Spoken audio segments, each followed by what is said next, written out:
Hello fellow mutants, welcome back to another video, and in this video we're going to talk about a ScreenRant article that says one Rise of Skywalker line hints Rey unlocked a huge Jedi secret. So, as you guys may know, I'm a huge Star Wars fan. I've been a Star Wars fan ever since I was 11, and I'm 26 now. So I've been a Star Wars fan for 14 years. My first Star Wars movie in theaters was The Clone Wars. Then Phantom Menace when it was released in 3D, and then the sequel trilogy essentially with Solo and Rogue One in between each film. And I have to say I really enjoyed The Force Awakens. The Last Jedi was for me. Like, it was alright. Like, first I really enjoyed it, but then after I sat down and rewatched it multiple times, Last Jedi was in for me. And Rise of Skywalker, even though there were moments in Rise of Skywalker that I did enjoy immediately, it was a weak movie in terms of plot and some character development, in my opinion. And it was weak in terms of being a conclusion, in my opinion. Anywho, let's read. While the final installment of the Star Wars sequel trilogy, Rise of Skywalker, left some fans disappointed, present party included, it did offer a potentially greater insight into one of the most significant Jedi secrets in Star Wars canon, and one line uttered by Rey hints that she may have unlocked it. Star Wars Episode 9, Rise of Skywalker, detailed the events of Emperor Palpatine's final defeat and the rise of the whole new era of the Jedi. In the film, the last remnants of the Resistance are gearing up for a final strike against the First Order after learning that the Emperor is not only alive, but has a fleet of planet-destroying Star Destroyers at his command, ready to launch on Exegol. The only problem is, the heroes don't know where Exegol is, so Rey and her friends embark on a quest to find its location.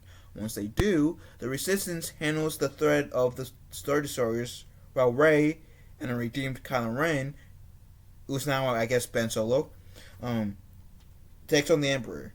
Kylo Ren, however, is quickly taken out of the fight, and the Emperor blasts Rey with a deadly surge of dark side lightning from his fingertips. Rey blocks his attacks with her lightsaber, and in the final push to shoot the energy back at Palpatine, Rey screams, "I am all the Jedi," and proceeds to kill the Emperor with his own lightning. Which, I gotta say, the Emperor... there are two fights that Sidious essentially, got hurt in. First time with his duel with Mace Windu in Revenge of the Sith, that's how he got disfigured. Actually, 3 fights if you think about it. Second time was with Yoda, and that's how it became a tie, because Yoda essentially pushed the lightning back, causing that fight to be a tie. Third time was when he was slowly killing Luke Skywalker, and saying, "In the end, you'll understand. Since you do not turn the dark side, I will kill you, young Skywalker." Sorry if that was horrible. Anyways, Luke, essentially, because the Emperor was so, had so much confidence, he had so much overconfidence in that scene, in that moment, he didn't see that, or predict, or see coming that Darth Vader would ultimately betray him in order to save his son. Which, 3 times at least, 3 times at least when Sidious got injured. 2 of those times, in a way, Sidious lost. The whole Mace Windu fight, the only reason why Sidious won, barely, is because Anakin cut off Sidious's arm. Mace Windu's arm, sorry. Anyway, let's get back to this, article, shall we?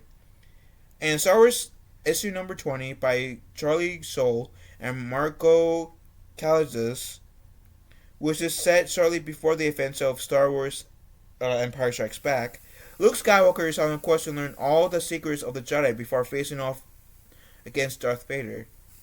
On this mission, Luke Luke Skywalker learns of the existence of a particular Force vengeance, a planet in the galaxy that is rich of the Force, the living sea of Gazian.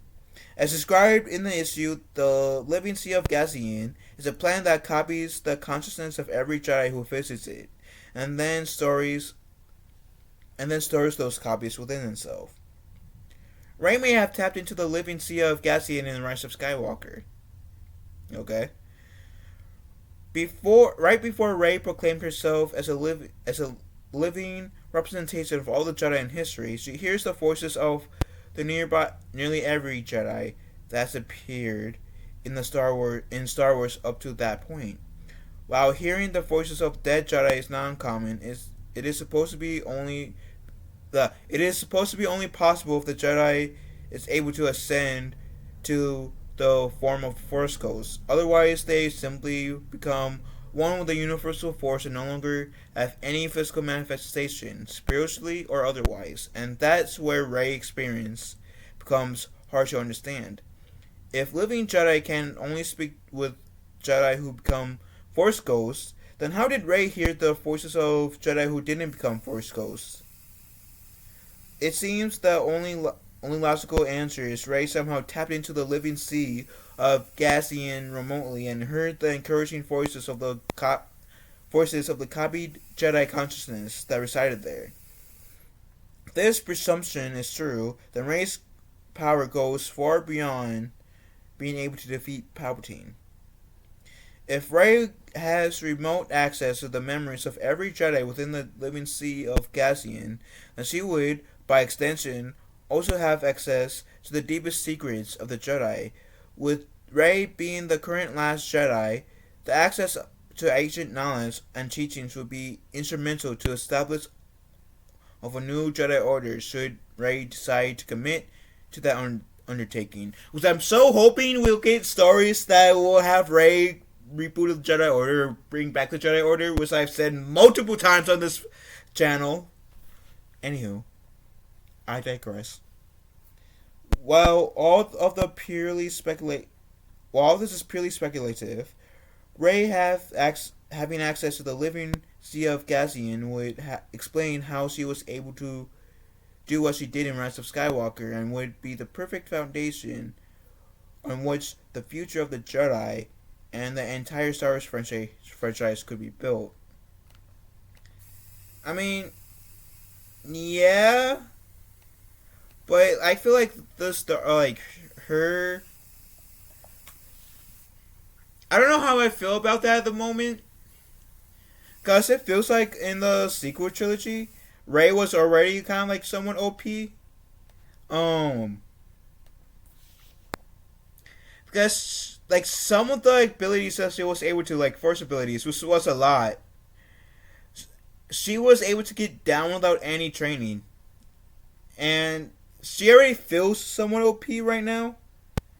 I don't know how I exactly feel about this outcome. I mean, if they explain it right and have it fit in right, then I wouldn't have like issues with it. Just I don't know how I feel about it. I'm conflicted. I'm honestly genuinely conflicted. What do you guys think? Let me know in the comment section down below. I gotta have more time to think about this, which is why I'm like, because I'm really, really conflicted. Anywho, love you guys. Have a wonderful day. Be kind to one another. May the Force be with us all.